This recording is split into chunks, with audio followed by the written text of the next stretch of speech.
સ્વાગત છે અમારી ચેનલમાં। આજે તારીખ 4 ઓગસ્ટ અને રવિવાર આજના તાજા હવામાન સમાચાર જોઈએ તો બંગાળની ખાડીની સિસ્ટમે ભયંકર સ્વરૂપ ધારણ કર્યું છે। ડીપ ડિપ્રેશનમાં ફેરવાઈ ગઈ છે, જે આગામી સમયમાં સૌરાષ્ટ્ર ગુજરાતને અસર કરતા થશે। કયા વિસ્તારમાં પડશે ભારે વરસાદ એ જાણવા માટે વિડીયો પૂરો જોવા વિનંતી।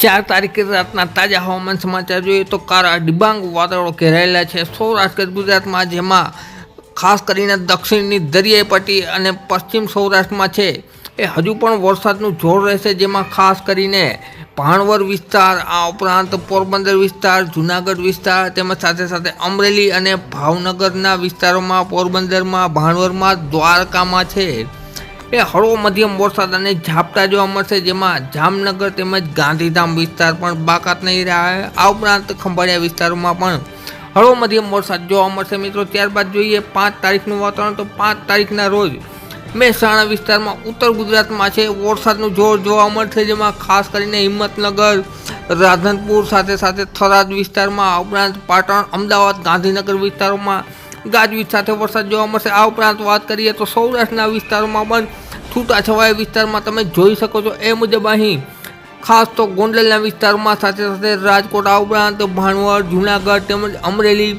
બોટાદ વિસ્તારમાં, જસદણ, કોટડા, સાંગળી તેમજ લોધિકા, આ ઉપરાંત વાત કરીએ જૂનાગઢની તો જૂનાગઢમાં, વિસાવદરમાં, ધારીમાં, સાવરકુંડલાના વિસ્તારોમાં, કેશોદમાં હળવો મધ્યમ વરસાદ અને ઝાપટા જોવા મળશે મિત્રો। તારીખ 5ના રોજ છે એ સાંજના સમાચાર જોઈએ તો સાંજના પણ વરસાદનું જોર જોવા મળશે, જેમાં કાળા ડિબાંગ વાદળો છવાયેલા રહેશે। આ ઉપરાંત સિસ્ટમની સૌથી વધુ અસર છે ઉત્તર ગુજરાતમાં જોવા મળશે, સાથે સાથે કચ્છના વિસ્તારમાં પણ ગાજવીજ સાથે પ્રચંડ વરસાદ જોવા મળશે। અને આ ઉપરાંત વાત કરીએ તો દરિયાઈ પટ્ટીના વિસ્તારોમાં પણ વરસાદી જોર સક્રિય રહેશે, જેમાં દીવ, માધવપુર, ઘેડ, વેરાવળ, ઉના, કોડીનાર, તુલસીરામ, રાજુલા, મહુવા વિસ્તારમાં છે એ ગાજવીજ સાથે અને હળવા ભારે ઝાપટા જોવા મળશે મિત્રો। ત્યારબાદ વાત કરીશું આપણે તારીખ 6 ઓગસ્ટના રોજ પણ ઘણા વિસ્તારોમાં, એમાં પણ ખાસ કરીને દક્ષિણ ગુજરાતમાં વડોદરા, અમદાવાદ, દાહોદ વિસ્તારમાં, ભાવનગરમાં, સાથે સાથે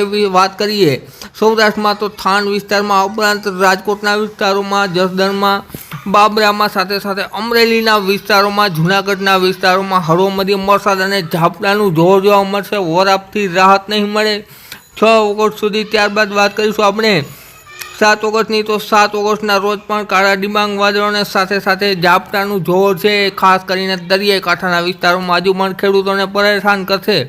આ ઉપરાંત વાત કરીએ પશ્ચિમ સૌરાષ્ટ્ર અને દક્ષિણ સૌરાષ્ટ્ર અને કચ્છના વિસ્તારોમાં છે એ દરિયાઈ પટ્ટી વિસ્તારોમાં ઝાપટા હળવા ભારે જોવા મળશે। ત્યારબાદ વાત કરીએ તો ઉત્તર મધ્ય ગુજરાત અને દક્ષિણ ગુજરાતમાં પણ ઝાપટાનું જોર તારીખ 7ના રોજ જોવા મળશે મિત્રો। ત્યારબાદ 8 તારીખના રોજ ફરીથી કાળા ડિબાંગ વાદળો ઘેરાશે અને એક સિસ્ટમ ફરીથી આવવાની શક્યતા છે મધ્યપ્રદેશ બાજુથી, બંગાળની ખાડીમાંથી સિસ્ટમ આવશે, જેના હિસાબે ફરીથી સૌરાષ્ટ્ર ગુજરાતને વાતાવરણમાં અસર થવાની છે। કયા વિસ્તારમાં પડશે, કેટલો વરસાદ, એ બાબતે અમે આવનારા વિડીયોમાં વાત કરતા રહીશું। માટે અમારી ચેનલ સાથે જોડાયેલા રહેજો મિત્રો। વિડીયો જોવા બદલ ખૂબ ખૂબ આભાર।